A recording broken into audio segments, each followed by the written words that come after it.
In the bustling city of Lagos, where wealth and status often define love, lived a young and beautiful woman named Amaka. She was 26, ambitious, and known around her neighborhood in Lekki for her elegance and taste. Her dream was to marry rich. She often said, "Love is sweet, but money makes it sweeter."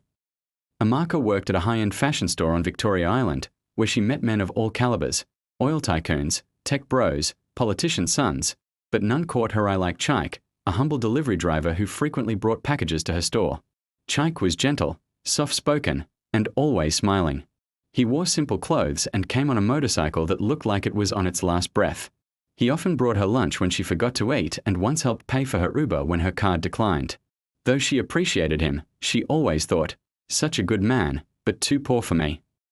One sunny afternoon, after months of subtle friendship, Chaik gathered courage and proposed to Amaka. He did it in the simplest way, under a mango tree beside her shop. He knelt down, holding a small, silver ring. "Amaka," he said softly, "I know I don't have much, but my heart is yours. Will you marry me?" The moment froze. People gathered. Then came the laughter. Her co-workers giggled, and a few customers recorded the scene on their phones. Amaka was embarrassed beyond words. "Chaik, are you mad?" she shouted. "Do I look like your class? You, a delivery boy, proposing to me? You can't even afford the ring you're holding." Before he could speak, her cousin Uche, a notorious loudmouth, slapped the ring from his hand. "You want to marry our Amaka? Idiot. You see your life." They mocked him, called him names, and even poured water on him. Chaik simply stood there, tears in his eyes, and walked away quietly. That night, social media caught fire.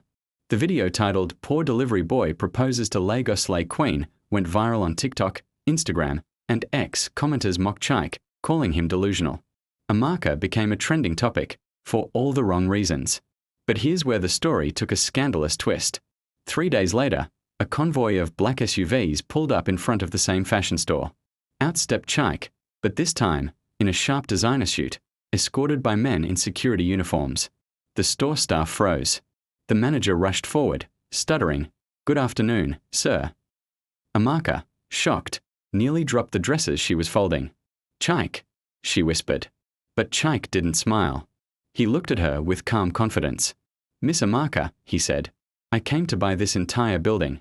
My company, Okwudili Holdings, has acquired it." Everyone gasped. Amaka thought it was a joke until she saw men bringing in legal documents. Her boss whispered, "Madam, that's the billionaire who just bought 2 properties in Ikoyi last month." Chaik's real identity was revealed. He was Chief Chaik Okwudili, the heir to a vast family fortune in Anambra and the CEO of a real estate empire. For months, he had been living undercover, seeking a woman who would love him for who he was, not for his wealth. Amaka broke down in tears, begging for forgiveness. "Chaik, I didn't know. Please, give me another chance." He looked at her with pity. "You showed me your heart that day, Amaka. You didn't just reject me, you humiliated me." To make matters worse, Chaik turned and introduced a new woman, Ngozi, Amaka's quiet colleague from the store, the same girl Amaka used to mock for wearing cheap wigs. "Ngozi showed me kindness when others laughed. She never judged me." The entire store fell silent. Chaik turned to Ngozi and handed her a diamond ring, bigger and brighter than anyone had ever seen. "Ngozi, will you marry me?" She nodded shyly, tears streaming down her face. Social media exploded again. Hashtag "From Delivery Boy to Billionaire" trended across Nigeria. The same people who mocked Chaik now called him the Prince of Humility. Amaka became the face of regret and classism, her reputation ruined.